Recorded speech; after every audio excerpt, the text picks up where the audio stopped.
Hello everyone, good evening. मैं शरद यादव एक बार फिर से आप सभी का स्वागत करता हूं आपके अपने यूट्यूब चैनल ग्लैंस एकेडमी पर।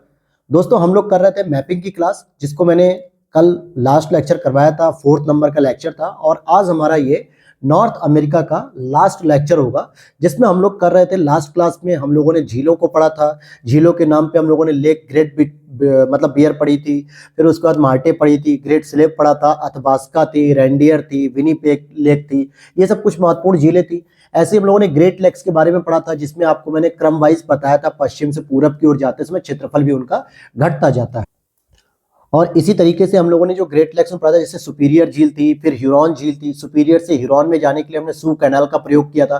फिर ह्यूरॉन से हम मिशिगन में आ जाते हैं, फिर मिशिगन से वापस ह्यूरॉन में जाके ईरी झील में जाते हैं, और ईरी झील के बाद हम लोग लेक ओंटारियो में भी पहुंचते हैं। तो ये जो है कि कुछ इंपॉर्टेंट झीलें वगैरह पढ़ी थी, और नदियां भी हम लोगों ने पढ़ी थी। लेकिन आज नदियों के बारे में थोड़ा डिटेल से आज हम लोगों को पढ़ना है। केवल मैंने कल क्लास की जो लास्ट क्लास थी उसमें झीलों नदियों के बारे में बस आपको लोकेशन ट्रैक करवा दी थी कि कहाँ कहाँ पे कौन कौन सी नदियां हैं। तो चलिए शुरू करते हैं फिर से आज अपनी इस क्लास को। और वीडियो अच्छी लगेगी तो लाइक कर देना, चैनल पे पहली बार हो तो फॉलो कर लेना। और जो भी मेरे भाई बहन आज पहली बार इस क्लास में जुड़ रहे हैं लेक्चर नंबर 5 में, तो मैं उनसे रिक्वेस्ट करूंगा कि पहले लेक्चर नंबर 1, 2, 3, 4 ये चारों लेक्चर देख लीजिए, क्योंकि इस तरीके का एटलस में पर्टिकुलर कोई भी मैपिंग नहीं कराएगा आपको पूरे यूट्यूब पे। डिजिटल बोर्ड पे समझा देगा, लोकेशन पे समझा देगा, लेकिन जो छोटे छोटे पॉइंट्स मैं कवर कर रहा हूं, जहां से यूपीएससी लेवल के प्रश्न सॉल्व होते हैं, पीसीएस लेवल के प्रश्न सॉल्व होंगे, जितने भी आप अदर स्टेट के जो भी पढ़ रहे होंगे पीसीएस वगैरह, वो सारे एग्जाम से क्वालिफाई होंगे, स्पेशली वर्ल्ड ज्योग्राफी के। तो चलिए शुरू करते हैं आज की इस क्लास को। तो सबसे पहले हम लोगों ने जो कल नदियों को जो ट्रैक किया था, लोकेट किया था, उन नदियों को पहले हम दोबारा रिवाइज करेंगे लोकेशन के तौर पे। जैसे सबसे पहले हमने ऊपर देखा था ब्रुक्स रेंज और अलास्का रेंज के बीच में यूकॉन रिवर देखा होगा आपने। अगर आपके लोकेशन पे मिल गया है, कल ही आपने उसे पॉइंट आउट कर लिया, तो बिल्कुल सही, आप वहां पहुंच गए होगे। और जो लोग नहीं पहुंच पा रहे हैं या जो लोग आज पहली बार कर रहे हैं, तो पहली, दूसरी, तीसरी और चौथी क्लास देख लेंगे तो आपको चीजें क्लियर हो जाएंगी। तो यहाँ पे हमने यूकॉन रिवर देखा था। उसी के बगल में मैकेंजी जो माउंटेन है, वहीं पे एक मैकेंजी रिवर भी हमने देखा था। आप मेरे मोबाइल में भी देख सकते हो, मतलब डिस्प्ले पे अपने। और उसके बाद हमने एक चर्चिल नदी की बात करी थी, जो हडसन की खाड़ी में गिरती है। मैंने इस तरीके से यहाँ पे CH लिखवा दिया था चर्चिल के रूप में, आप वहां पे लिख भी सकते हो। वहीं उसी के नीचे आपको नेल्सन नदी भी देखने को मिली थी। नेल्सन लिखा होगा, ये भी हडसन के बे में गिरती है, यानी हडसन की खाड़ी में गिरती है। और उसके बाद हम लोग आ गए थे सेंट लॉरेंस रिवर, जो कि लेक ओंटारियो से निकलती है। मैं थोड़ा सा जूम कर लेता हूँ, उसके बाद हम डिटेल से इनके बारे में पढ़ेंगे। तो यहाँ लेक ओंटारियो से एक नदी निकलती है, जिसको हम लोग सेंट लॉरेंस के रूप में जानते हैं, जो गल्फ ऑफ सेंट लॉरेंस के रिवर में गिरती है। उसके बाद हम लोगों ने हडसन नदी को देखा था, जो आपके कहाँ पे है, न्यूयॉर्क शहर, इसी के तट पे स्थित है हडसन जो रिवर है। उसके बाद हम लोगों ने नीचे देखा था एक पोटोमैक रिवर, जहाँ पे यूएसए की राजधानी है। यूएसए की राजधानी क्या है? वॉशिंगटन डीसी है। और यहीं पे जो है कि एक रिवर मैंने आपको लिखवाई थी, पोटोमैक। ठीक है, पोटोमैक रिवर कहा था कि लिख लेना, चेसक्की बे के नाम पे। और दो इंपॉर्टेंट रिवर मैंने आपको दिखाई थी, एक मिसिसिपी और एक मिसौरी थी। आप देख सकते हो लेक सुपीरियर के पास आपको मिसिसिपी नदी देखने को मिलेगी, और इसी की एक सहायक नदी इसी बगल में आपको देखने को मिलेगी साइड में, मिसौरी नदी, जहां पे मैंने हाईलाइट किया है, आप वहां पर देख सकते हो अपने मैप में। इसके बाद मैंने रियो ग्रांडे नदी की बात की थी, जो मैक्सिको और यूएसए के बॉर्डर पे है। ये प्रश्न पूछा जाता है कि रियो ग्रांडे नदी या कौन सी नदी है जो यूएसए और मैक्सिको के बीच में बॉर्डर शेयर करती है। तो यहां पर देख सकते हो कि ये रही आपकी रियो ग्रांडे नदी, जो कि यूएसए और मैक्सिको के साथ बाउंड्री शेयर करती है, और एक गल्फ ऑफ मैक्सिको में गिरती है, यानी मैक्सिको की खाड़ी में। इसके बाद मैंने आपको एक कोलोराडो नदी के बारे में बताया था, जहाँ पे हूवर और बाउल्डर जैसे प्रमुख बांध है, जिसपे लेक मीड यानी कि एक मीड नाम की झील भी है। तो ये रही वो कोलोराडो रिवर, ये भी आपने देख लिया होगा। इसमें सैंजा क्वीन और सैक्रामेंटो है। अगर सैक्रामेंटो आपको नहीं मिल रही है, तो आप देख सकते हो यहाँ पर अपने पॉलिटिकल मैप में जरा आ जाओ। इसी समय कहाँ पे आओगे? इसी समय पॉलिटिकल मैप में आ जाओ। और जब पॉलिटिकल मैप में आओगे आप, तो मैंने आपको बताया था कि कहाँ पे, वेस्ट, जहाँ कैलिफोर्निया मैंने आपको दिखाया था, याद होगा कैलिफोर्निया आपने देखा होगा डेथ वैली के आसपास, या अभी जहाँ पे लेक कोलोराडो ढूंढ रहे थे, उसी के ऊपर एक लोकेशन लिखी हुई है सैक्रामेंटो करके। ठीक है, सैक्रामेंटो करके, और यहीं पे आप इसे रिवर के रूप में भी इंडिकेट कर लो कि ये एक रिवर भी है सैक्रामेंटो के नाम से। अब यहाँ इस एटलस में आपको नहीं देगा, क्योंकि अमेरिका में ऐसा नहीं है कि वो सैक्रामेंटो नाम की कोई रिवर नहीं है। बस ये कि एटलस में कुछ इंपॉर्टेंट रिवर होती है, और यूपीएससी के जो चेयरपर्सन होते हैं, मतलब जो एग्जामिनर होते हैं, जो बोर्ड के मेंबर जो एग्जाम पेपर सेट करते हैं, या फिर यूपी पीसीएस के, बिहार के जो भी है, वो लोग भी मोस्टली क्या करते हैं, या तो चर्चा में कोई न्यूज आती है उसको कवर करते हैं, या फिर जो एटलस में होते हैं वो लोग कोई अमेरिका तो घूमने जाएंगे नहीं कि हाँ सैक्रामेंटो में कोई रिवर है कि नहीं है, तभी पूछेंगे, इसलिए तो सैक्रामेंटो हो गए यहाँ पे। फिर एक कोलंबिया स्नेक मैंने बताई थी। आ जाइए अब जरा इसमें अपने फिजिकल मैप में आइए, क्योंकि देखिए जब आप पढ़ोगे, जो आप ज्योग्राफी मतलब वर्ल्ड मैपिंग पढ़ रहे हो, तो उसके लिए आपको एक बार कभी पॉलिटिकल कभी फिजिकल, क्योंकि दोनों में अलग अलग रिक्वायरमेंट हमारी पूरी होती है, तो जहां जैसी रिक्वायरमेंट पूरी होती है वैसे ही हम लोग उस पर मूव करते हैं। यहाँ पे आप देखोगे कि स्नेक रिवर निकलते हुए जो है कि आगे कोलंबिया में मिल जाती है, कोलंबिया की एक सहायक नदी होती है, इसलिए इसको जो कोलंबिया स्नेक रिवर भी कहते हैं। और इसी के ऊपर आप देखोगे जहां पे वैंकूवर आइलैंड के पास आप देखोगे फ्रेजर रिवर भी मैंने आपको इंडिकेट कराया था, फ्रेजर रिवर। तो ये चीजें आपकी क्लियर हो गई। यहां तक हमने कल सारी लोकेशन पढ़ ली थी। अब जरा हम एक एक करके चीजों को पढ़ेंगे और आपको वो चीजें लिखनी भी है, क्योंकि वही सारे प्रश्न बनते हैं जो मैं स्टेटमेंट यूज करूंगा। असल में वो सारे के सारे नोट्स के स्टेटमेंट है जो मैंने तैयार किए।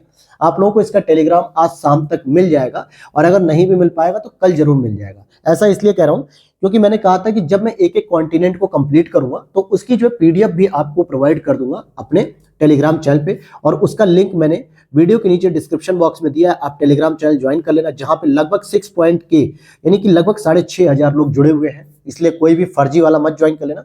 और एक डिस्कशन ग्रुप है जहां पे 1,000 लोग जुड़ चुके हैं। तो ये चीज समझ में आ गई। अब यहां पर हम बात करेंगे कि सबसे ऊपर हमने देखी थी यूकॉन रिवर, तो यूकॉन रिवर की जरा कुछ प्रमुख विशेषता पढ़ लो, क्योंकि यही प्रश्न पूछेगा कि यूकॉन रिवर कहाँ की है। सबसे पहला प्रश्न तो आप कहोगे अमेरिका की है, मतलब कहां पे, अमेरिका की है, कनाडा की है, ये भी कह सकते हो, नॉर्थ अमेरिका की तो है ना, इतना तो क्लियर हो गया। लेकिन अगर मैं बात करूं कि यूकॉन नदी कहां से निकलती है, कहां पर गिरती है, किसी भी नदी में दो ही प्रश्न ज्यादा इंपॉर्टेंट होते हैं। एक तो ये पूछ लिया जाता है कि उस नदी की उत्पत्ति कहां से होती है, और दूसरा उससे संबंधित एक प्रश्न बनता है कि उस नदी का मुहाना कहां पे। मुहाना मतलब क्या है कि वो नदी कहां पर गिरती है। तो चलिए शुरू करते हैं यूकॉन के बारे में, और यहां से सारी नदियों को पढ़ेंगे, और आज नदी पर ही हमारा पूरा चैप्टर कंप्लीट हो जाएगा। फिर कुछ इंपॉर्टेंट लोकेशन होंगे वो भी बताऊंगा। जैसे यूकॉन नदी की बात करेंगे तो सबसे पहले आपको वहां पे पॉइंट आउट कर लेना है, या जिस भी तरीके से, कि कनाडा के मैकेंजी पर्वत से निकलती है। कहां से निकलती है, तो ये मैकेंजी पर्वत से निकलती है। आप देख सकते हो अपने मैप पे, यहां से कहीं निकल रही है इस तरीके से, तो ये मैकेंजी पर्वत से निकलती है, कनाडा के मैकेंजी। अब कनाडा के मैकेंजी का मतलब है, मैकेंजी पर्वत किस में आ रहा है, कनाडा में आ रहा है। यहां से निकलने के बाद वो अलास्का, जो कि यूएसए का एक प्रांत है, यहां से होते हुए वो यूकॉन पठार से होते हुए प्रशांत महासागर के बेरिंग सागर में गिरती है। अब डिस्प्यूटेड पॉइंट क्या बनेगा आपका, जो आपका डाउटफुल क्वेश्चन बन सकता है कि सर यूकॉन नदी मुझे याद तो आ रही है कि अलास्का में थी, लेकिन ये क्लियर नहीं हो रहा था कि क्या वो ब्यूफोर्ट सी में गिर रही थी या वो बेरिंग सी में गिर रही थी, क्योंकि ये यूकॉन के पठार से होते हुए आपके गिर जाती है कहां पे, बेरिंग सी में। बेरिंग सी का मतलब हो गया वो कहां गिर रही है, पैसिफिक ओशियन में गिर रही है। तो मैंने क्या कहा कि यूकॉन रिवर मैकेंजी पर्वत से निकलने के बाद यूकॉन पठार से होते हुए प्रशांत महासागर के बेरिंग सागर में गिर जाती है। इज इट क्लियर हो गया। आगे चलते हैं। नेक्स्ट हमने नदी की बात की थी मैकेंजी रिवर। मैकेंजी रिवर आपने अगर देखा होगा तो आप अपने मैप में देख रहे होगे कि इसका मुहाना यानी डेल्टा उल्टा कहां बन रहा है, ये मुख्य रूप से वहां पे देखो मैकेंजी बे लिखा होगा आपके मैप में। आप मोबाइल की फोटो में नहीं दिख रहा होगा अगर मेरे मैप में, तो यहां पे लिखा होगा मैकेंजी बे, यानी कि मैकेंजी की खाड़ी। इट मींस कि वो गिर कहां रही है, आर्कटिक ओशन में गिर रही है, यानी ब्यूफोर्ट सी में गिर रही है। ये क्लियर हो गया। अब इसकी बात करेंगे इसका उद्भव कहां से होता है, क्योंकि बहुत सारी इंपॉर्टेंट रिवर होती है जो झील से निकलती है। तो मैकेंजी रिवर भी ग्रेट स्लेव लेक से निकलती है। कहां से, ग्रेट स्लेव। ध्यान देना कि हमने तीन स्लेव पढ़ी, मतलब तीन लेक पढ़ी थी, ग्रेट बियर लेक और ग्रेट लामार्ते और तीसरी थी ग्रेट स्लेव। तो ग्रेट स्लेव से आप ऐसे पेन से इंडिकेट कर दो ऐसे करके उस लाइन को, जिससे आपको पता चल सके कि ये मैकेंजी रिवर गिर रही है, यहाँ पे डेल्टा बना रही है। इस तरीके से आप कर लो, और यहाँ मैकेंजी को हाईलाइट कर लो इस तरीके से। इससे पता चलेगा कि ग्रेट स्लेव से जो है कि मैकेंजी रिवर निकल रही है, और कहां जाके गिर रही है, मैकेंजी की खाड़ी में, या ब्यूफोर्ट सी कह दो, या फिर उससे भी बड़ा आर्कटिक ओशन कह सकते हो। Is it clear. तो मैकेंजी रिवर ग्रेट स्लेव झील से निकलने के बाद आर्कटिक महासागर के ब्यूफोर्ट सागर में गिरती है, और यह कनाडा की सबसे लंबी नदी है। क्या मैंने बताया, आप यहां पे लिखो कि यह कनाडा की सबसे लंबी नदी है। ध्यान देना कि जो चीजें मैं बोल रहा हूं उसे आपको मेंशन करना है। अगर आप उस चीज को नहीं लिखोगे ना तो फिर आपको प्रॉब्लम होगी। आप ये मत सोचो कि ये सारी चीजें नोट्स में मिलेंगी। हो सकता है कुछ चीजें मैं एक्स्ट्रा बता रहा हूं जो एग्जाम में आए हुए प्रश्न होते हैं उससे चीजें रिलेटेड करते हुए, तो आप केवल हाईलाइट तो कर लोगे मैकेंजी को, लेकिन जब आप उसे रिविजन कर रहे होगे तो आपको पता ही नहीं होगा कि हमने मैकेंजी को पढ़ा क्यों था। तो ये पता रहना चाहिए कि हाँ ये सबसे लंबी रिवर है कहाँ की, कनाडा की, जो पूछी जाती है एग्जाम में, इसलिए इसको लिखवाया जा रहा है। तो ये कनाडा की सबसे लंबी रिवर होगी। और चर्चिल और नेल्सन की बात करेंगे तो ये भी दोनों कनाडा की ही रिवर है। यहाँ पे आपकी नेल्सन रिवर दिख रही होगी और यहाँ मैंने कहीं चर्चिल रिवर को बनवा दिया था ऐसे हाईलाइट करके। ये दोनों ही आपकी कनाडा की है और जिनका निकास कहाँ पे होता है, यानी कि जिनका मुहाना का होता है हडसन की खाड़ी में, तो बे ऑफ हडसन या हडसन बे में होता है। ये तो चीज आपने हाईलाइट कर ली। फिर हमने सेंट लॉरेंस की बात की थी। सेंट लॉरेंस नदी आपकी कहां से निकलती है, तो ये ओंटारियो झील से निकलती है। तो आप यहां पर इस तरीके से कुछ हाईलाइट कर लीजिए सेंट लॉरेंस के लिए, ताकि आपको पता चल सके कि हाँ सेंट लॉरेंस नदी लेक ओंटारियो से निकलती है और कनाडा के मॉन्ट्रियल और क्यूबेक से होते हुए सेंट लॉरेंस की खाड़ी में जाके गिर जाती है। ध्यान देना, फिर से मैंने स्टेटमेंट यूज कर रहा हूं, उसको समझो। क्या मैंने कहा, लेक ओंटारियो से आपकी सेंट लॉरेंस नदी निकलती है और कनाडा के आपका मॉन्ट्रियल और क्यूबेक से होते हुए सेंट लॉरेंस की खाड़ी में जाके गिर जाती है। तो इसका मुहाना कहाँ पे है, सेंट लॉरेंस की खाड़ी पे हो गया। और इस नदी के मुहाने के समीप अवस्थित क्यूबेक कनाडा का प्राचीनतम शहर है। अब यहाँ पे आप पॉलिटिकल मैप को तुरंत उठाओ, तुरंत पॉलिटिकल मैप पे आ जाओ। तो मैंने क्या कहा यहाँ पे कि ये सेंट लॉरेंस की खाड़ी में गिरती है और कहां से, ये नदी के मुहाने के समीप स्थित एक आप देखोगे क्यूबेक, यहाँ पे पॉलिटिकल मैप में देखो, ये यहाँ पे एक ब्लैक कलर का डॉट बन रहा होगा आपके मैप में। ये क्या कह रहा है, ये यही तो बता रहा है कि इसी नदी के तट पर है। और ये क्यूबेक जो है ये एक तरीके से कनाडा का बहुत प्राचीनतम शहर है और यहाँ पे फ्रांसीसी समुदाय की जनसंख्या अधिक होने के कारण इसे कनाडा का फ्रांस सिटी भी कहा जाता है। तो जल्दी से इसे बाहर करके लिख लो। क्या लिखोगे, कनाडा की फ्रांस सिटी। तो फ्रांस सिटी जो है कि चाहे तो हिंदी में लिख लो चाहे इंग्लिश में लिख लो कि ये कनाडा की फ्रांस सिटी है। और फ्रांस सिटी लिखते ही आपको चीजें रिकॉल हो जाएंगी कि हाँ यहाँ पे फ्रांसीसी लोग ज्यादा रहते हैं, इसलिए इसको फ्रांस की सिटी का मतलब कनाडा की फ्रांस सिटी कहते हैं। और जरा ओटावो को जो है कि ये ओटावा जो है इसको हाईलाइट कर लेना, क्योंकि ओटावा ही आपके क्या है, कनाडा की राजधानी। किसकी राजधानी है, कनाडा की राजधानी ओटावा। अब यहाँ पर और भी चीजें इंपॉर्टेंट लिखनी है। जैसे क्या लिखना है आपको कि ये जो क्यूबेक का आपने पढ़ा दोस्तों, क्यूबेक के बारे में क्या पढ़ा कि ये तो एक फ्रांस सिटी है। क्यों फ्रांस सिटी, क्योंकि यहाँ पे फ्रांसीसी जो है कि सबसे अधिक रह रहे हैं यहाँ पे कनाडा के अंतर्गत। और इसमें एक और फैक्टर आपको लिखना होगा कि यह अटलांटिक महासागर के तट पर कनाडा का एक महत्वपूर्ण बंदरगाह है। तो ये कहाँ पे है, तो ये पूछा जाता है, जैसे रॉटरडम को पूछा जाता है राइन नदी के तट पे एक महत्वपूर्ण बंदरगाह है। इस तरीके के जितने भी बंदरगाह होते हैं जो महत्वपूर्ण होते हैं, क्योंकि कनाडा के लिए सबसे इंपॉर्टेंट पड़ता है। क्योंकि जितना भी यूएसए और कनाडा का अगर आपस में व्यापार हो रहा है या कोई भी सामान निर्यात किया जा रहा है इन झीलों के माध्यम से, तो उसे सेंट लॉरेंस की नदी से बाहर निकलकर ही जो है कि पहुंचना पड़ेगा। किधर किधर पहुंचना पड़ेगा, आपके अटलांटिक महासागर से होते हुए। तो इसलिए आप इसे लिख सकते हो कि अटलांटिक ओशियन। अटलांटिक ओशियन का मतलब होता है एओ। आप ऐसे भी इन शॉर्ट लिख सकते हो कि एओ पर क्या है, ये महत्वपूर्ण बंदरगाह है एक तरीके से। तो ये ध्यान रखना, क्योंकि आपको लगेगा कि क्यूबेक जो है कि बहुत अंदर का शहर है, तो ऐसा नहीं है, बिल्कुल नहीं। ये आपके रिवर के तट पे, तो इसे हम बंदरगाह के रूप में डेवलप कर चुके हैं।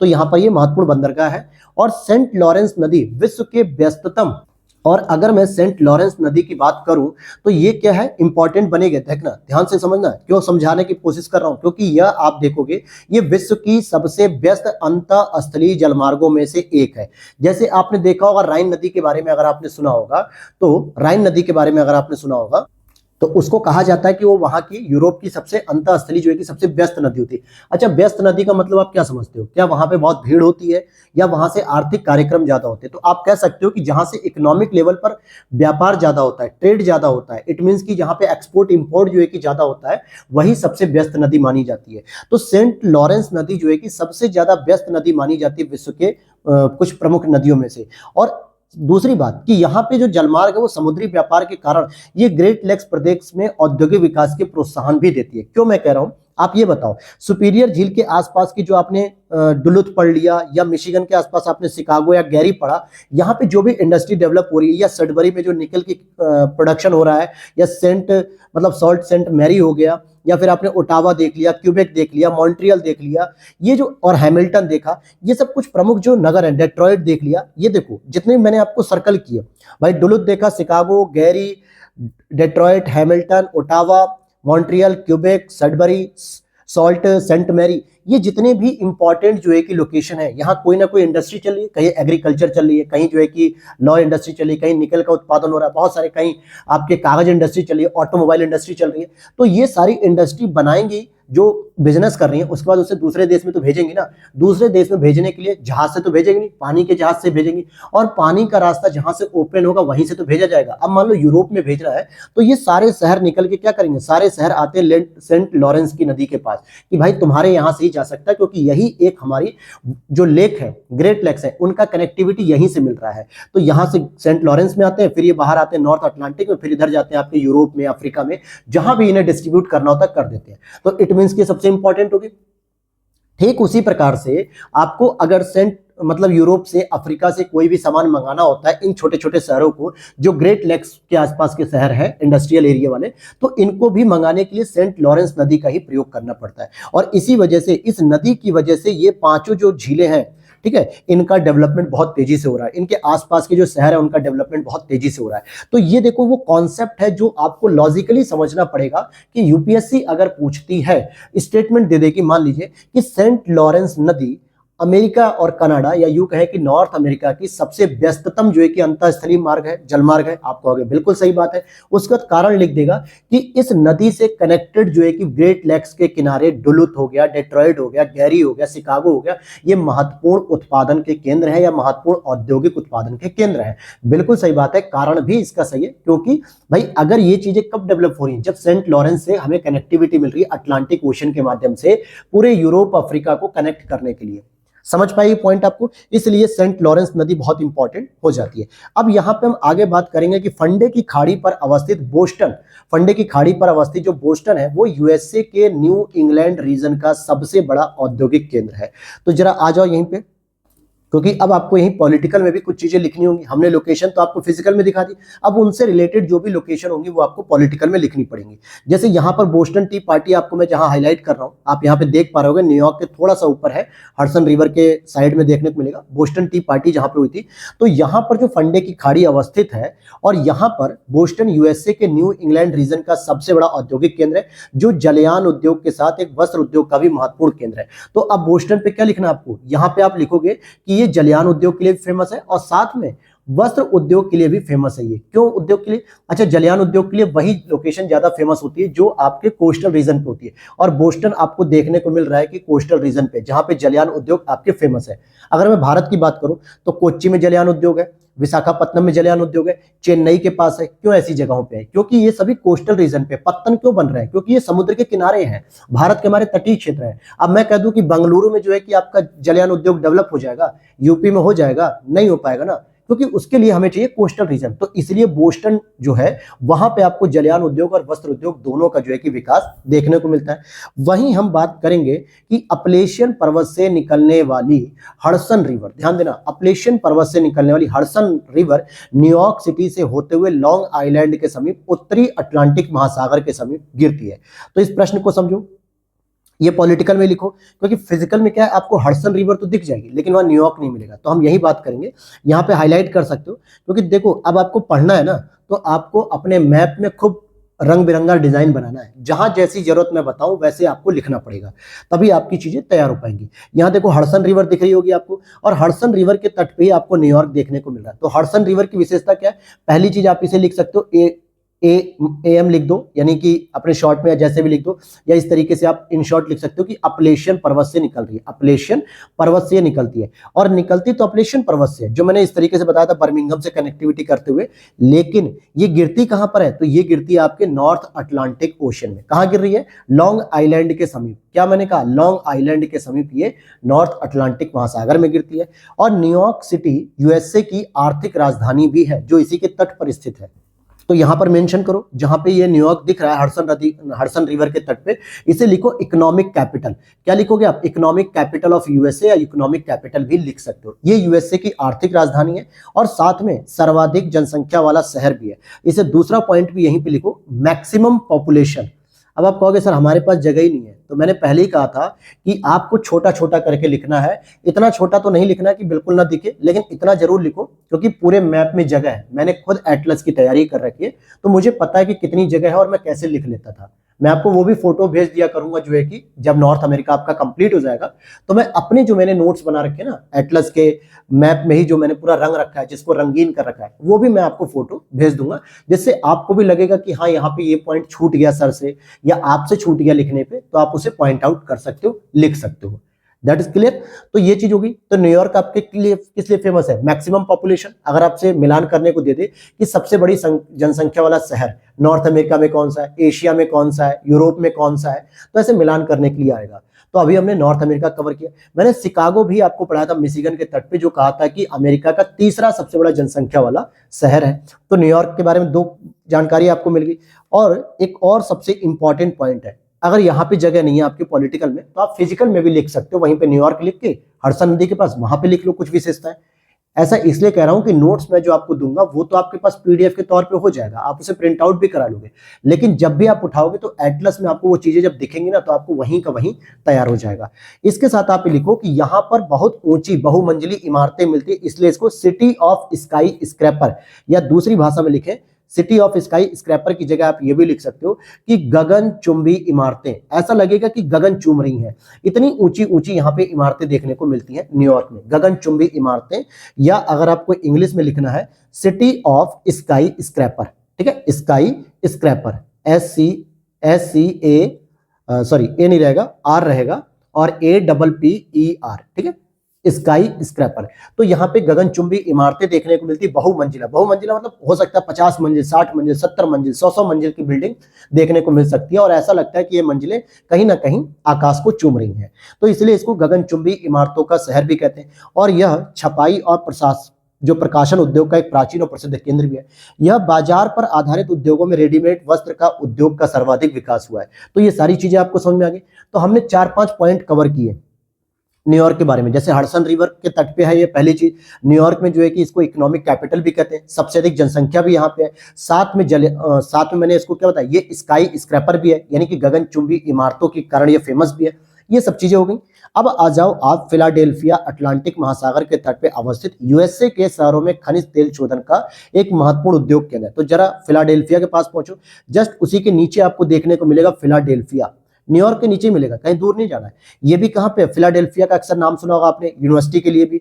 तो फिलाडेल्फिया पहली चीज कहां पे आपको क्लियर हुई कि ये तो सर नॉर्थ अटलांटिक में है, मतलब कि नॉर्थ अटलांटिक ओशियन में ये देखने को मिलता है। दूसरी चीज आपको यहां पे लिखना है कि खनिज तेल शोधन उद्योग के लिए फेमस है, यानी यहां पे आपको खनिज तेल का शोधन किया जाता है। खनिज तेल जो शोधन कारखाने होते हैं, इसका शोधन किया जाता है। फॉर एग्जाम्पल जैसे हम अपने भारत में देखते हैं, मुंबई हाई हो गया, अंकलेश्वर तट हो गया जो गुजरात में है, मुंबई हाई हो गया, या फिर तमिलनाडु के कुछ इंपॉर्टेंट तट हो गए, जहां पर हमें तेलों के खनिज संसाधनों का क्या होता है, शोधन किया जाता है, खनन किया जाता है। तो फिलाडेल्फिया में भी आपका खनिज तेल शोधन जो है कि फेमस है। क्लियर हो गई बात? आगे चलते हैं। प्रशांत महासागर के तटीय क्षेत्र की अपेक्षा यूएसए के अटलांटिक महासागर के तट पे जलयान उद्योग का अधिक विकास हुआ है। ये चीज मेरे नोट्स में लिखी हुई है, तो बस आपको सुनना है, समझना है कि प्रशांत महासागर के तटीय क्षेत्र की अपेक्षा यूएसए के अटलांटिक महासागर के तट पे जलयान उद्योग का अधिक विकास हुआ है। और यहाँ पे बाल्टीमोरे भी जलयान उद्योग का सबसे इंपॉर्टेंट केंद्र है। बाल्टीमोर आपको देखने को मिला फिलाडेल्फिया के थोड़ा सा अंदर आओगे, हालांकि है तो वो तट के पास, जहां पे चेसपकी बे मैंने बताया था वॉशिंगटन डीसी के पास, ठीक है। तो यहीं पे बाल्टीमोरे दिख रहा होगा, देखो मैंने हाईलाइट कर दिया है बाल्टीमोरे। ये कहां पर है? ये भी चेसपकी बे में है। चेसपकी बे क्या होता है भाई? ये मैंने आपको पहली या दूसरी क्लास में पढ़ाया था। चेसपकी बे जो कि पोटोमैक रिवर होती है, वॉशिंगटन डीसी यहाँ पे राजधानी है पूरे यूएसए की।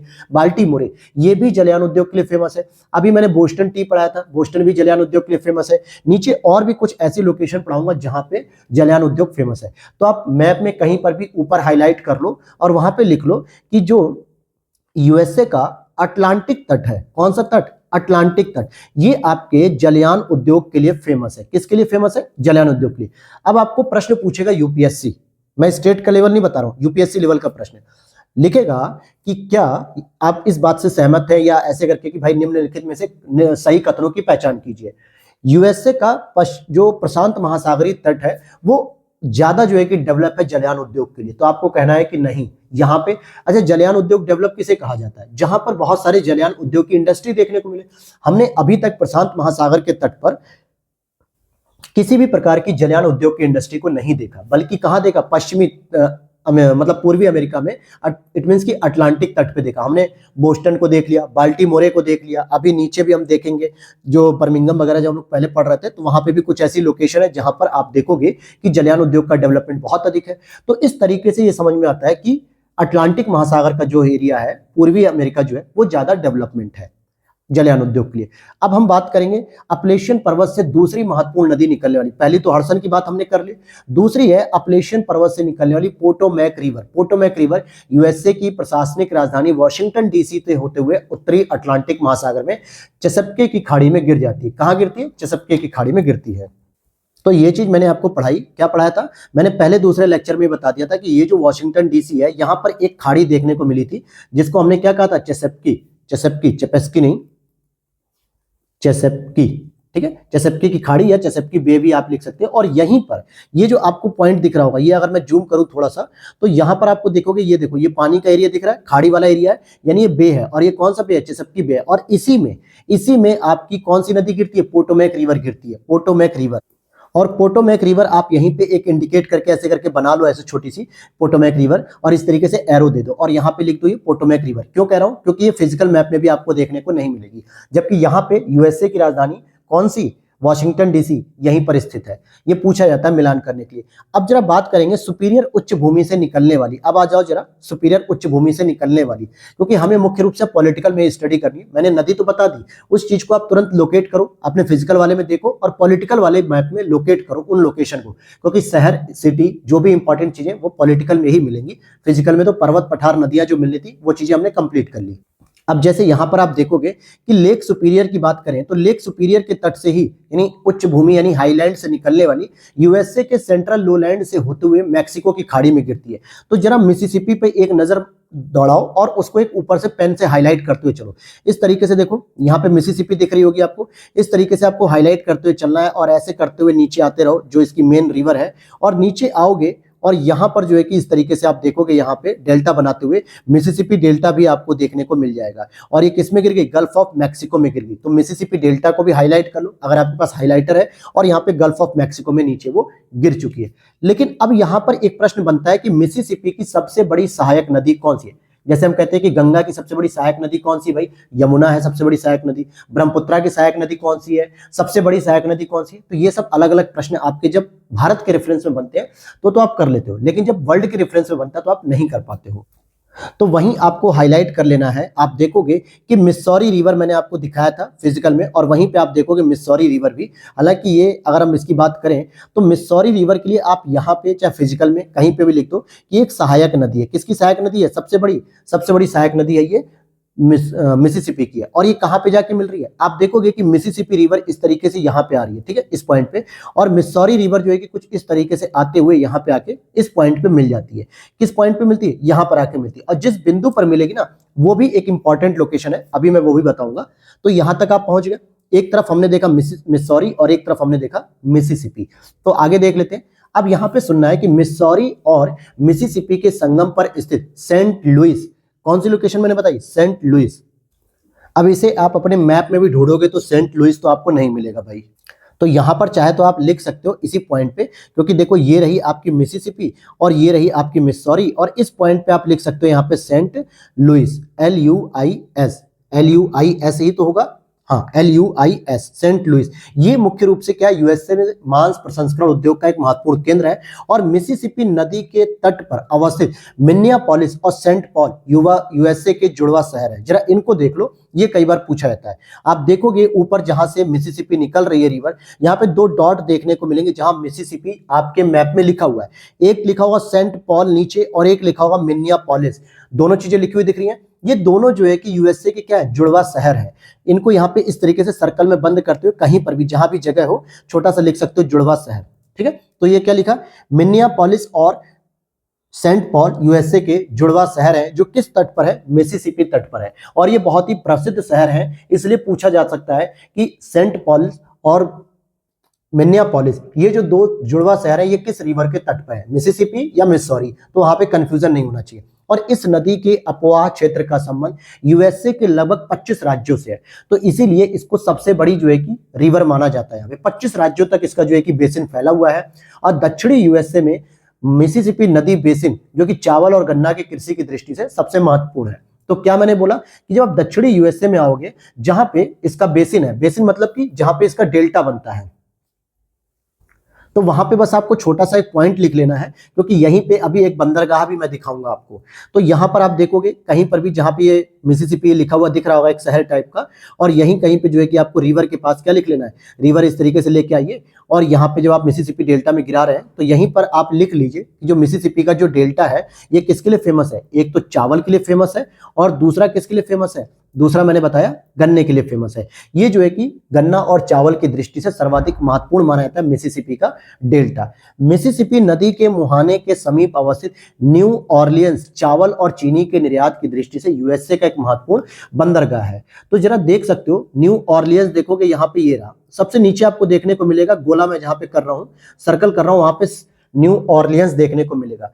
तो यहाँ पे आप लिख सकते हो कि ये क्या है, एक बंदरगाह हो गया, ठीक है। और किस चीज का निर्यात करता है ये, चीनी का और चावल का निर्यात करता है। क्योंकि जब भाई गन्ने का यहाँ पे प्रोडक्शन सबसे अधिक हो रहा है, चावल का प्रोडक्शन हो रहा है, तो यूएसए पूरा खाने के बाद कुछ जो बचा हुआ वो तो निर्यात करेगा ना।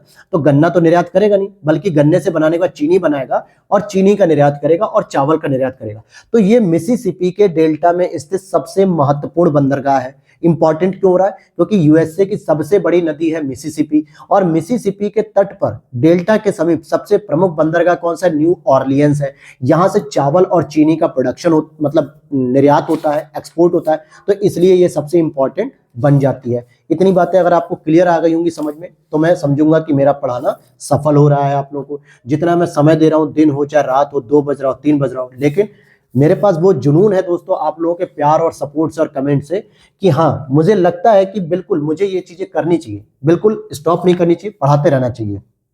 दूसरी बात करेंगे कि मैक्सिको की खाड़ी का तटीय क्षेत्र खनिज तेल के भंडार और उत्पादन की दृष्टि से यूएसए का एक महत्वपूर्ण क्षेत्र है। आपको पता है जितना भी खाड़ी वाला क्षेत्र होता है या मुख्य रूप से समुद्री क्षेत्र होता है, वहां पे खनिज तेल के उत्पादन और भंडार के सबसे अधिक चांसेस होते हैं। तो यहाँ पे आप लिख भी सकते हो कि जो मैक्सिको की खाड़ी है ये किस लिए फेमस है, ये आपके खनिज तेल के लिए फेमस है। इससे पहले मैंने आपको कहाँ पे बताया था खनिज तेल का उत्पादन, याद होगा आपको या भूल गए, अभी मैंने लिखवाया राइट में, याद होगा, अगर नहीं याद है तो आप उस पर नजर दौड़ा लो कि बाल्टीमोरे है या जो है कि फिलाडेल्फिया है या वॉशिंगटन डीसी है, कौन सी लोकेशन है जहां पे मैंने खनिज तेल के बारे में लिखवाया था। आगे देखते हैं, यहाँ न्यू ऑरलियंस खनिज तेल के उत्पादन का भी एक महत्वपूर्ण क्या है, केंद्र है। रॉकी पर्वत से निकलने वाली, अब आ जाओ रॉकी पर्वत की तरफ चलते हैं। इसी पॉलिटिकल मैप में आपको रहना है कि रॉकी पर्वत से निकलने वाली, आपने रियो ग्रांडे नदी देखा होगा दोस्तों, मैं देखिए हाईलाइट भी कर रहा हूं, मैक्सिको और यूएसए के बॉर्डर पे है, ठीक है। मैं इसको दोबारा हाईलाइट कर दूं, ये रहा रियो ग्रांडे नदी आप देख रहे होगे, और यहां पर आप देखोगे कि एक ब्लैक कलर की लाइन जा रही होगी जो कि कहीं ना कहीं बॉर्डर बना रही है। किसका बॉर्डर बना रही है ये आपको देखना है। तो यही पूछता भी है, अभी आप पीवाईक्यू देखोगे 2023 या 22 का ज्योग्राफी में, वहां पे पूछा गया था। रॉकी पर्वत से निकलती है पहली चीज, तो रियो ग्रांडे के लिए आप लिख सकते हो क्या कि ये रॉकी पर्वत से निकलती है। किस पर्वत से निकलती है, क्यों मैं इसको कह रहा हूं इंपॉर्टेंट है, क्योंकि एक ऐसी नदी जो यूएसए और मैक्सिको के बीच में बाउंड्री बना रही है, बाउंड्री शेयर कर रही है, इट मींस कि इंपॉर्टेंट तो वैसे भी हो गई क्योंकि यहां से निकल रही है, सीमा साझा कर रही है। दूसरा पता होना चाहिए कहां से निकली, रॉकी पर्वत से निकल रही है।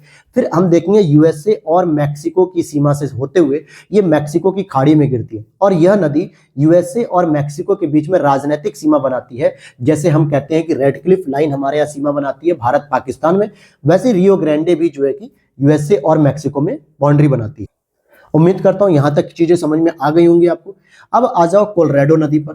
तो जरा कोलोराडो नदी के पास अब जब आओगे आप कोलोराडो नदी पे, क्या हमें इसी में करना चाहिए या हम चले अपने फिजिकल मैप में, तो मैं कहूंगा कि अब आप आ जाइए मेरे साथ फिजिकल मैप में, आ जाइए, वहीं पे हम लोग पढ़ते हैं इसको। अगर आप देखोगे कि रॉकी पर्वत, क्योंकि ये पूरा का पूरा रॉकी माउंटेन है, और ये कहां से निकल रही है, रॉकी माउंटेन की सबसे ऊंची चोटी एल्बर्ट भी है, तो ये रॉकी माउंटेन से जो निकल रही है कोलोराडो नदी, ठीक है, रॉकी माउंटेन से कोलोराडो नदी निकल रही है, जो कि यूएसए के कोलोराडो पठार से होते हुए, कहां से होते हुए, ये देखो ये इतना बड़ा लिखा है ना कोलोराडो प्लेटू, प्लेटू का मतलब क्या हो गया, कोलोराडो पठार, और ये यूएसए की कोलोराडो नदी है। तो ये जो नदी है वो कोलोराडो के पठार से होते हुए कहां पे गिर रही है, प्रशांत महासागर के कैलिफोर्निया की खाड़ी में गिर रही है। कौन सी खाड़ी में गिर रही है दोस्तों, थोड़ा छोटा कर लेता हूं मैं, ऊपर करूं, ये देखिए यहां पर देखोगे कि कोलोराडो जो रिवर है ये कहाँ गिर रही है, यहाँ से होते हुए लेक मीड से होते हुए यहाँ से होते हुए इसमें गिर गई। किसमें गिर गई, गल्फ ऑफ कैलिफोर्निया में। और गल्फ ऑफ कैलिफोर्निया किससे संबंधित है, ये आपके पैसिफिक ओशन से संबंधित है, क्योंकि हम इधर पैसिफिक ओशन पढ़ रहे हैं। तो कोलोराडो नदी जो है रॉकी पर्वत से निकलती है और इसका बहाव कहाँ पे होता है, मुहाना कहाँ पे होता है, कहाँ ये गिरती है, तो कैलिफोर्निया की खाड़ी में गिर जाती है। और इस नदी पर निर्मित हूवर एंड बोल्डर डैम, मैंने ये लिखवाया था, क्या लिखवाया था, हूवर एंड बोल्डर डैम, ये मैंने आपको कल की क्लास में कल ही की क्लास में लिखवाया था लेक मीड के पास। तो यहाँ पर जो बांध है हूवर और बाउल्डर बांध, इसका जलाशय कौन है, लेक मीड है। यहीं पर लेक मीड आपको दिख रही होगी कोलोराडो प्लेटू के ऊपर। तो आपको लिख लेना चाहिए कि कोलोराडो रिवर आपके रॉकी माउंटेन से निकल रही है, कैलिफोर्निया की खाड़ी में गिर रही है, और इस पर दो बांध महत्वपूर्ण है, जो कि एक हूवर बांध है और एक बाउल्डर बांध है। ये दोनों कई बार एग्जाम में मिलान करने को आए हैं, पीवाईक्यू आप देख सकते हो जो मैंने पढ़ाया है।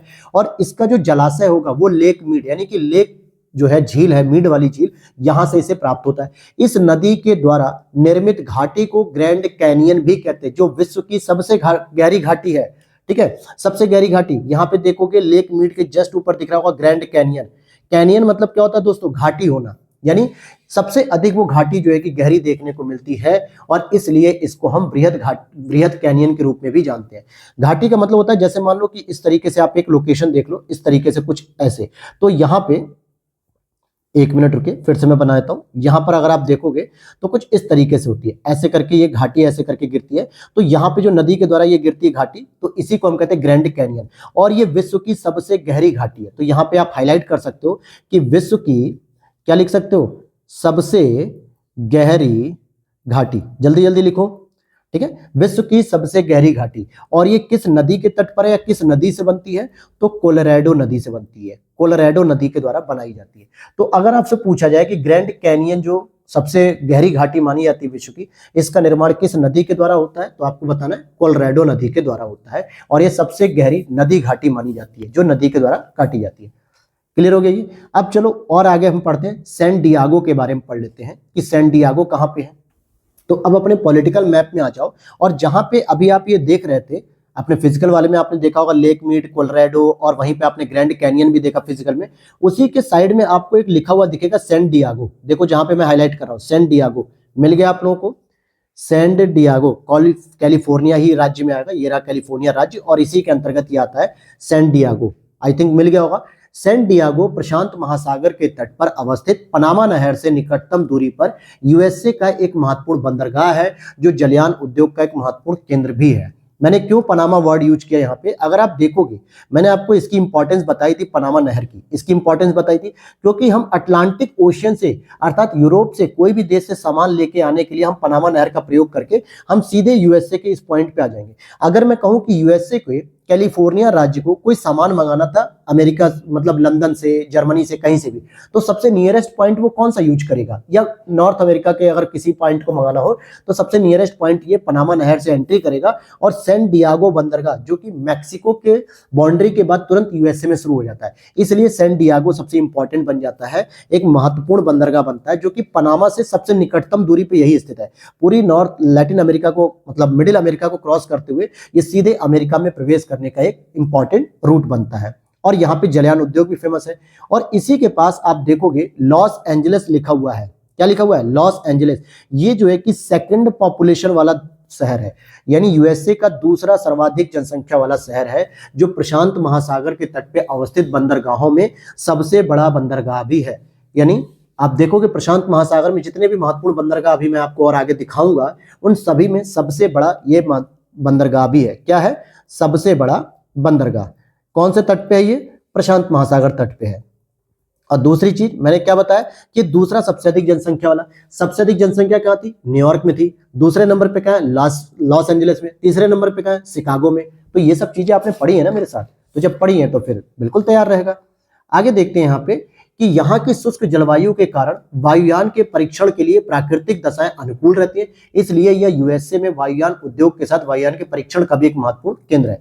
यहाँ पे लिख रहा है कि लॉस एंजलिस के बारे में जो मैं बता रहा हूँ, आप लोग एक चीज ध्यान देना, जो चीज मैं कहूंगा कि आपको मैप में लिखना है वो तो तुरंत लिख लेना है, क्योंकि मुझे पता है कि वो चीज मैंने नोट्स में नहीं लिखी है, और जो चीज मैं पढ़ रहा हूँ, जो चीज आपको मैं समझा, वो चीज आपको क्या है नोट्स में मिल जाएगी। आज मैं नोट्स आपको नॉर्थ अमेरिका का प्रोवाइड करा दूंगा, अगर आज नहीं होगा तो कल हो जाएगा, लेकिन हो जाएगा टेलीग्राम चैनल पे हो जाएगा, जिसका लिंक डिस्क्रिप्शन बॉक्स में दिया गया है। तो यहां पर आप देखोगे कि जो चीज मैं बोल रहा हूं उसको आप सुनो ध्यान से। लॉस एंजलिस में क्या है कि शुष्क जलवायु है, यानी जहां पे आंधी तूफान वर्षा कुछ भी नहीं होता, और ऐसे ही क्षेत्रों में वायुयान का परीक्षण भी आसानी से हो सकता है। तो इसलिए ये यूएसए में वायुयान इंडस्ट्री के साथ साथ वायुयान के परीक्षण एक्सपेरिमेंट के लिए भी महत्वपूर्ण जगह मानी जाती है।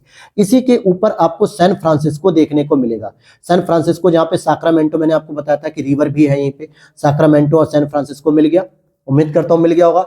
बस आज हमारा ये लेक्चर खत्म हो जाएगा, चिंता मत करो, ठीक है। तो सैन फ्रांसिस्को और सैक्रामेंटो ये जो है कि भूमध्य सागरीय जलवायु प्रदेश में अवस्थित है। भूमध्य सागरीय का मतलब क्या होता है दोस्तों? भूमध्य सागरीय का जो मतलब होता है, सिंपल मान के चलो कि 35 डिग्री के आसपास का जो जोन होता है, 35 डिग्री से 40 डिग्री के आसपास का जो क्षेत्र होता है, उसे हम भूमध्य सागरीय जोन कहते हैं। और ये सबसे इंपॉर्टेंट किस लिए होता है? ये रसदार फलों के लिए फेमस होता है। रसदार फल, या आप कह सकते हो खट्टे फलों के लिए फेमस होता है, सबसे इंपॉर्टेंट चीज। क्लियर है? तो यहां पे लिख सकते हो कि सैन फ्रांसिस्को और साक्रामेंटो को ये कौन सी जलवायु में स्थित है, तो आपको बस यहां पे इंडिकेट कर देना है कि भूमध्य सागरीय जलवायु में स्थित है। इस तरीके से आपको लिख लेना है मैप में कि साक्रामेंटो और सैन फ्रांसिस्को दोनों ही भूमध्य सागरीय जलवायु में स्थित है। और यहाँ पे गर्मी के ऋतु में भी मौसम शुष्क रहता है, लेकिन शीत ऋतु में यहाँ पे वर्षा होती है, और यहाँ प्राकृतिक दशाएं रसदार फलों की खेती के लिए अनुकूल होती हैं। तो भूमध्य सागरीय जलवायु के बाद आप क्या लिख सकते हो कि रसदार फलों की खेती भी यहाँ पे होती है। रसदार फलों की खेती भी यहाँ पर होती है, या आप लिख सकते हो खट्टे फलों की। अब यहाँ पे एग्जाम्पल में आप लिख दो, जैसे अंगूर हो गया, ठीक है, स्ट्रॉबेरी हो गया, और भी ऐसे बहुत सारे फ्रूट्स होते हैं, जैसे लीची हो गया, ये सब रसदार फल होते हैं। दैट्स क्लियर हो गया।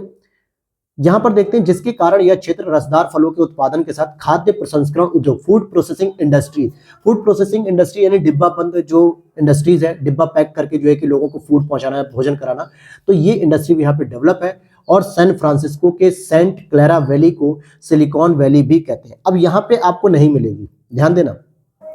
तो यहां पर आप चाहे तो इसी सैक्रामेंटो यानी कि सैन फ्रांसिस्को के में ही यहीं पे आप छोटा सा लिख सकते हो। यहाँ पे ये जो खाली जगह है मैं जहाँ पे लिख रहा हूँ, लाओ मैं क्लियर लिख देता हूँ आपको, क्योंकि ये चीज आपको यहाँ पे नहीं मिलेगी।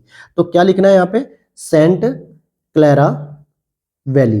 कौन सी वैली लिखनी? सेंट क्लेरा वैली, ठीक है। ये चीज आप यहाँ पे लिख सकते हो इन शॉर्ट करके। और इसी को सिलिकॉन वैली भी कहा जाता है। क्या कहा जाता है? सिलिकॉन वैली भी कहा जाता है।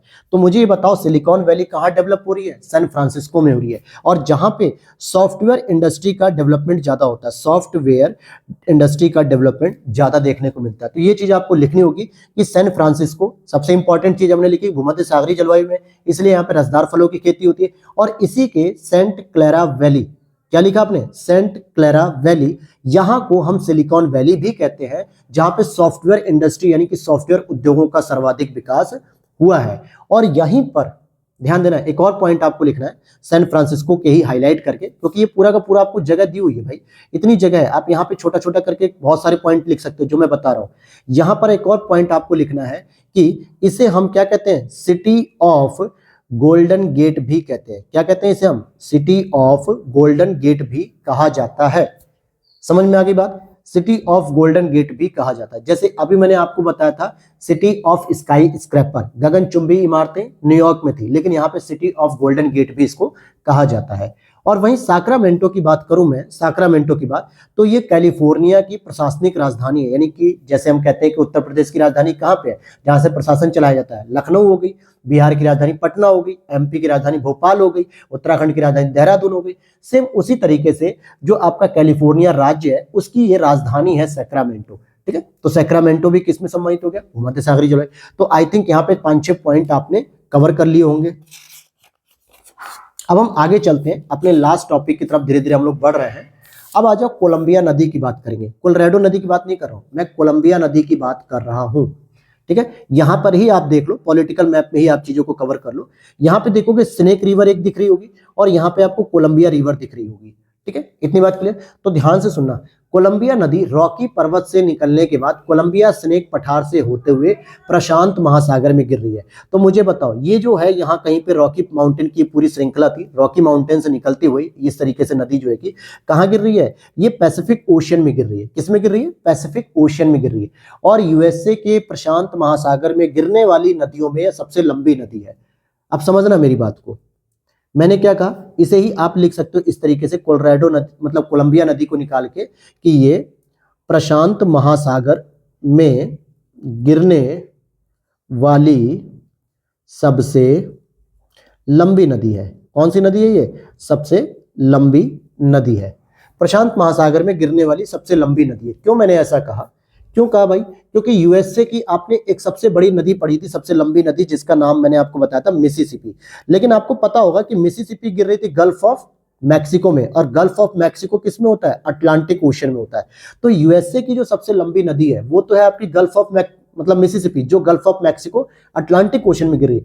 लेकिन प्रशांत महासागर में गिरने वाली जो कोलंबिया नदी है, जो रॉकी पर्वत से निकलती है, यूएसए की सबसे लंबी नदी तब बनती है जब वो प्रशांत महासागर में गिर रही है। यानी प्रशांत महासागर में गिरने वाली सबसे लंबी नदी ये होती है। यहां तक बात क्लियर हो गई। और इसी नदी के बाद हम पढ़ेंगे कि इस नदी के तट पे एक ओरेगन का पोर्टलैंड शहर भी अवस्थित है।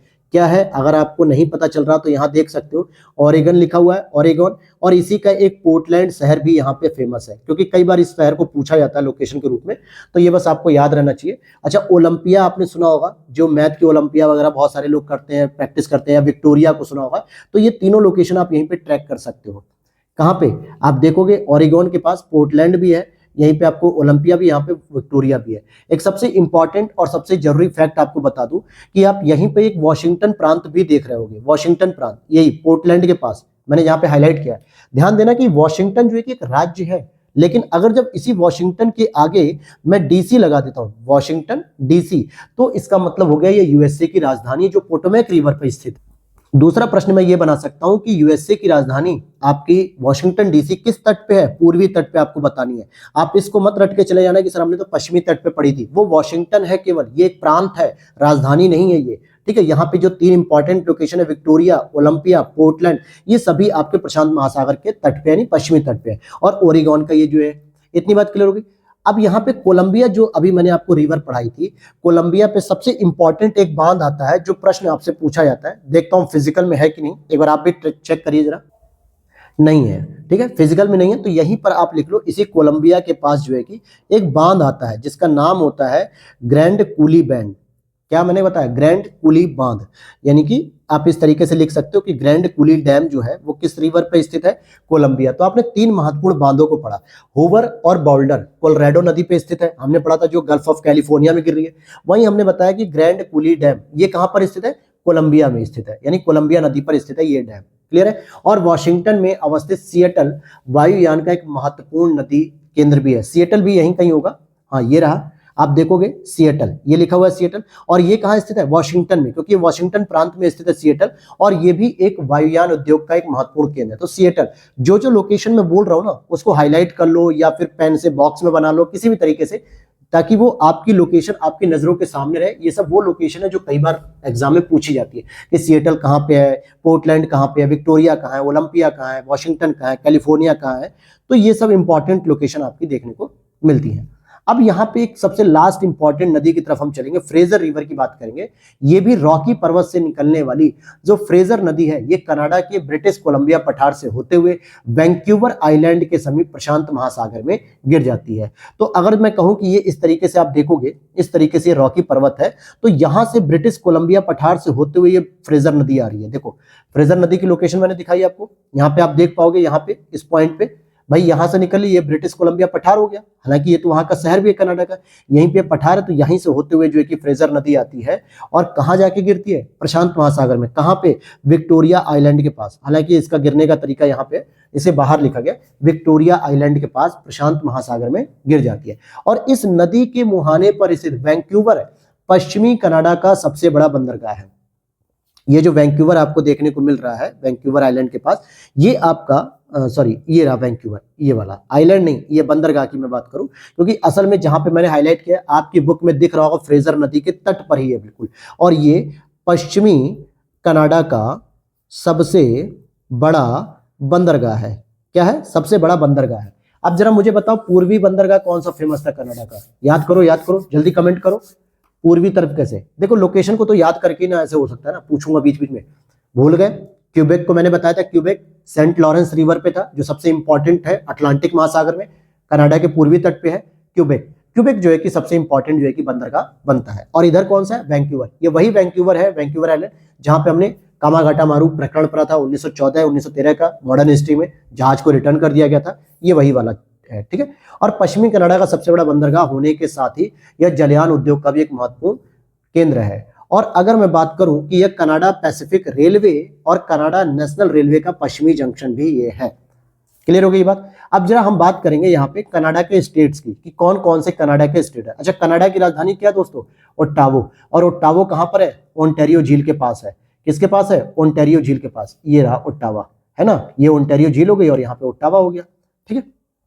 अब जरा देख लेते हैं कौन कौन से प्रांत आते हैं आपके। तो ब्रिटिश कोलंबिया के अंतर्गत आप देखोगे विक्टोरिया भी आएगा, वैंकूवर भी, दो इंपॉर्टेंट लोकेशन है। ये रहा ब्रिटिश कोलंबिया, इसके अंतर्गत आपको जो है कि विक्टोरिया भी देखने को मिलेगा, वैंकूवर भी देखने को मिलेगा। फिर अल्बर्टा की बात करें, जहां पे कैलेगरी और एडमिंटन होता है। अल्बर्टा, अल्बर्टा जरा ढूंढो भाई, अगर आपको मिल रहा है, नहीं मिल रहा तो ये देखो अल्बर्टा, ये रहा। और अल्बर्टा की जो राजधानी एक तरीके से बनेगी एडमिंटन बनेगी, और कैलेगरी, कैलेगरी जो है कि ये इंपॉर्टेंट लोकेशन है। वहीं सास्काचुआन की बात करेंगे, ये रहा सास्काचुआन इसी के बगल में, तो इसकी जो राजधानी बनेगी वो बनेगी रेजिना, रेगिना बन जाएगी।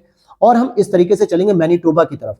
तो मैनीटोबा आप देखोगे पश्चिम से हम पूरब की ओर बढ़ रहे हैं। मैनीटोबा की राजधानी क्या? विनीपेग है। विनीपेग में ही हमने बताया था कि गेहूं की सबसे बड़ी मंडी है लेक विनीपेग के पास। याद आया कुछ? पहले दूसरे लेक्चर में होगा। तो विनीपेग यहाँ पे देखने को मिल गया। और इसके बाद हम और आगे बढ़ते तो ओंटारियो हमें प्रांत देखने को मिलता है। हम पूरब की ओर बढ़ रहे हैं धीरे धीरे। ओंटारियो में अगर आप देखोगे कुछ इंपॉर्टेंट लोकेशन को आपने पढ़ा था, जैसे आप देखोगे ओंटारियो में क्या मिलेगा आपको? सॉल्ट सेंट मैरी सबसे पहले मिलेगा। ओंटारियो, ये रहा ओंटारियो प्रांत, यहाँ की सबसे important location Sault Saint Mary.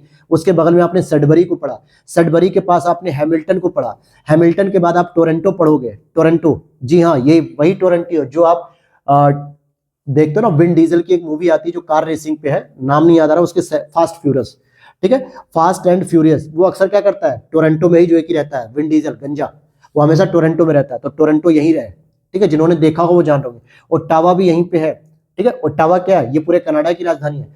फिर इसके बाद हम और आगे बढ़ते हैं तो क्यूबेक के पास पहुंचते हैं। कहां पहुंचते दोस्तों? क्यूबेक के पास पहुंचते हैं। और क्यूबेक के तट पे मॉन्ट्रियल आपको देखने को मिलेगा, और क्यूबेक तो मिलेगा ही मिलेगा। क्यूबेक में ये रहा आपका क्यूबेक प्रांत, सॉरी क्यूबेक प्रांत ये रहा। तो इसमें मैंने आपको मॉन्ट्रियल भी दिखा दिया और क्यूबेक भी दिखा दिया। न्यू ब्रुक्सविक, जहां पे सेंट जॉन देखने को मिलेगा, ये रहा न्यू ब्रुक्सविक, यहाँ पे सेंट जॉन भी देखने को मिल जाएगा आपको। इसे फिर से कहता हूं, न्यू ब्रुक्सविक करके है, यहाँ पे आपको सेंट जॉन भी देखने को मिलेगा। और इसी के बाद हैलिफैक्स यानी कि नोवा स्कोशिया भी देखने को मिल जाएगा। फिर प्रिंस एडवर्ड की बात करें तो फिर इसके बाद आपको देखने को मिलेगा आपको न्यू फाउंडलैंड। न्यू फाउंडलैंड में भी आपको सेंट जॉन्स देखने को मिलेगा, ठीक है। एक सेंट जॉन कहां देखने को मिला था? न्यू ब्रिक्सविक में देखने को मिला था। यहाँ पे अगर नहीं है तो इसे आप यहीं पे लिख सकते हो। और एक सेंट जॉन आपको न्यू फाउंडलैंड देखने को मिलता है। फिर नूनावट, नूनावट की तरफ आ जाओ, ये इंपॉर्टेंट है। देखो पूरे कनाडा का हमने लोकेशन को एक बार ट्रैक कर लिया, अभी मैं रिवीजन करा दूंगा कनाडा की लोकेशन को। तो नूनावट की अगर बात करोगे तो ये आपको देखने को मिलेगा नॉर्थ पॉइंट पे कनाडा के। कहाँ है भाई नूनावट? तो मुझे भी याद नहीं आ रहा यार, मैंने कहां पर देखा था। ये जो है कि न्यूएस्ट स्टेट ऑफ कनाडा है, मतलब यहाँ पे एस्किमो की जो जनजाति है, एस्किमो जनजाति, इनकी जनसंख्या बहुत अधिक है। नूनावट ये रहा, ये रहा, देखिए नूनावट ये रहा, ये इस तरीके से जा रहा है, ठीक है, नूनावट।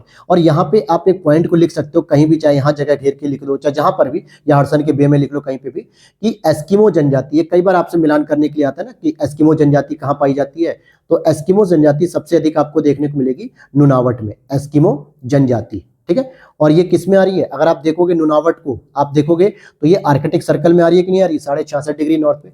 और नॉर्थ वेस्ट टेरिटरी भी एक आपको देखने को मिलेगी, नॉर्थ वेस्ट टेरिटरीज। और इसके बाद आपको देखने को मिलेगा यूकॉन टेरिटरी। क्या देखने को मिलेगा? यूकॉन टेरिटरी, ये रहा, ये रहा आपका नॉर्थ वेस्ट टेरिटरी हो गया जो मैकेंजी डिस्ट्रिक्ट हो गया, और यूकॉन टेरिटरी हो गया।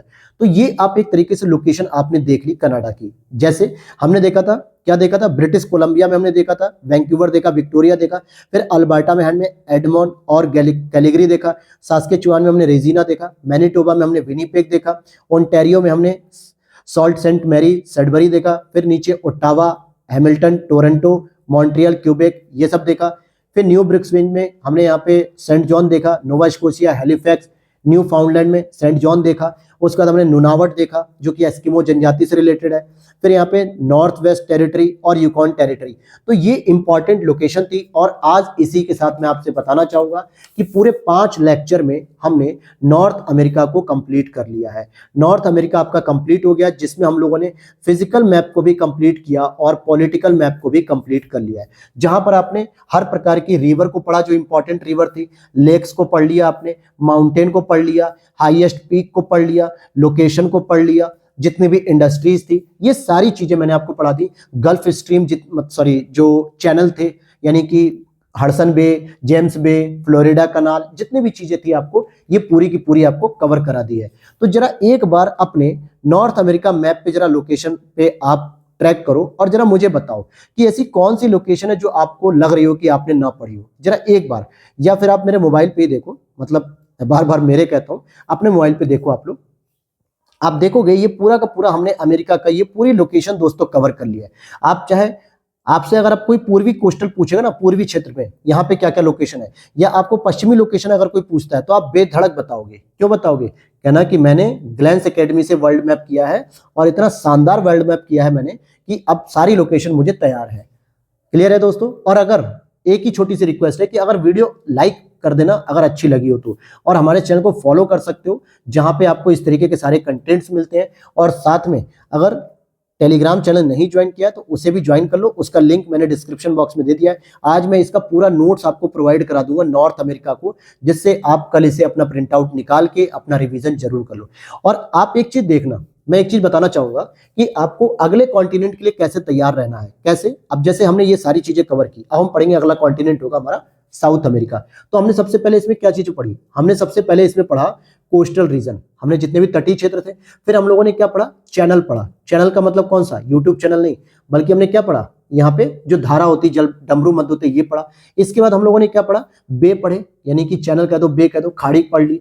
फिर उसके बाद हम लोगों ने कुछ क्या पढ़ा? माउंटेन पढ़ लिया, माउंटेन को पढ़ा। फिर उसके बाद हमने क्या पढ़ा? लेक पढ़ा। यहाँ पे लेक के बाद क्या पढ़ा? रिवर पढ़ा। और इन सभी चीजों के साथ हमने एक सबसे इंपॉर्टेंट चीज पढ़ी जिसका नाम है इंपॉर्टेंट सिटीज, यानी जो जो सिटीज थी। और साथ में एक और चीज छूट रही है आपकी, बंदरगाह हमने पढ़े। क्या पढ़े दोस्तों? बंदरगाह हमने पढ़ा। ठीक है, बंदरगाह पढ़ लिया।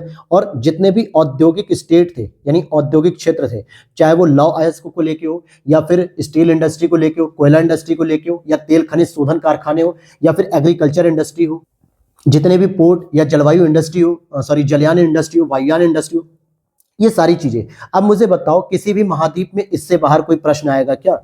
भाई अगर आपसे कोस्टल रीजन पूछ रहा है, बता दो बोस्टन कहाँ पे है, वॉशिंगटन डीसी कहाँ पे है, न्यूयॉर्क कहाँ पे है, वैंकूवर आइलैंड कहाँ पे, किस महासागर में, किस तट पे। अगर आपसे कोई चैनल पूछ रहा है तो आप बता दो, बिल्कुल बताओ। बेरिंग स्ट्रेट बता सकते हो, डेविस स्ट्रेट बता सकते हो, हडसन स्ट्रेट बता सकते हो, फ्लोरिडा स्ट्रेट बता सकते हो, यूकॉन चैनल बता सकते हो। बे पूछ रहा है, हडसन बे बता दो, जेम्स बे बता दो, जितने भी आपने पढ़े सारे के सारे बे बताओ। अगर आपसे कोई माउंटेन पूछ रहा है तो रॉकी माउंटेन बताओ, कैस्केड बताओ, आपका ये मैकेंजी बता दो, मैकेंजी माउंटेन है, ब्लैक फॉरेस्ट है, बहुत सारे माउंटेन है, बताओ। लेक बता रहा है, लेक पूछ रहा है तो लेक अथबास्का बताओ, विनीपेग बताओ, लेक मार्टे बताओ, लेक ग्रेट बियर बताओ, लेक स्लेप बताओ, सुपीरियर बता दो।